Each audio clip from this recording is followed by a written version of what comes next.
దేవుని నామంలో అందరికీ వందనాలు. ఈరోజు దేవుని వాక్య సందేశం. మనము నమ్మదగని వారమైనను ఆయన నమ్మదగిన వాడుగా ఉండును. ఆయన తన స్వభావమునకు విరోధముగా ఏదియూ చేయలేడు.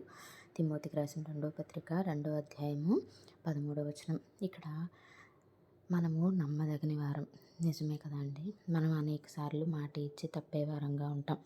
దేవునితో ఇది చేస్తాం, అది చేస్తామని చెప్తాం. అంతేకాక కానీ ఆ సమయం వచ్చేసరికి మనం చేయము. దానికి ఏదో సాకులు చెప్తూ ఉంటాం. కానీ పరిస్థితి ఏదైనా ఆయన మాట ఇచ్చారంటే మాత్రం ఖచ్చితంగా చేస్తారు. ఎందుకంటే ఆయన నమ్మదగినవాడు. ఇంకా ఇక్కడ చెప్తున్న మరొక మాట, ఆయన తన స్వభావమునకు విరోధముగా ఏదియూ చేయలేడు. నిజంగానే ఆయన స్వభావానికి విరోధంగా ఆయన ఏమీ చేయలేడు. మరి ఆయన స్వభావం ఏమిటండి? మోసం చేయనివాడు, పరిశుద్ధుడు, ఏ పాపము ఎరుగనివాడు, కృప చూపించేవాడు. ఎంత కృప అంటే అపరిమితమైన కృప మన ఎడల చూపించేవాడు. మన కొరకు ప్రతి క్షణం విజ్ఞాపన చేసేవాడు. ఇంకా ఆయన పరిపూర్ణుడు. కాబట్టే మనం కూడా పరిపూర్ణంగా ఉండాలి అని ఆయన కోరుకుంటూ ఉన్నారు. ఆయన ఎల్లప్పుడూ మంచి చేసేవాడుగానే ఉన్నారు. మనం ఒక చిన్న కన్నీటి ప్రార్థన చేస్తే ఆయన కరిగిపోతారు.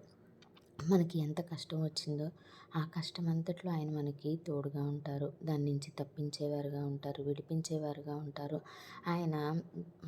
ఆయన ముందు ఒక చిన్న ప్రార్థన చేస్తే చాలు, ప్రభువా నా పరిస్థితి ఇది అని వెంటనే ఆయన మనల్ని రక్షించడానికి సిద్ధంగా ఉంటారు. అంతేకాక మనం ఆయన్ని పట్టించుకోకపోయినా ఆయన మాత్రం మనల్ని ప్రతినిత్యం కాపాడుతూనే ఉంటారు. ఇశ్రాయేల్ని కాపాడువాడు కునుకడు నిద్రపోడు అని చెప్పిన దాని రీతిగా మనల్ని కూడా ఆయన నిత్యము కాపాడుతూనే ఉంటారు.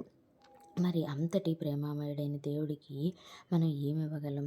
మనం ఎలా నమ్మదగిన వారంగా ఉండగలం? మోషే నా ఇల్లంతటిలో నమ్మకమైన వాడు అని దేవుడు చెప్పాడు. మరి మనం అలా ఉండగలుగుతున్నామా? నిజంగా ఆయన ఇల్లంతటిలో మనం నమ్మకమైన వారుగా ఉంటామా?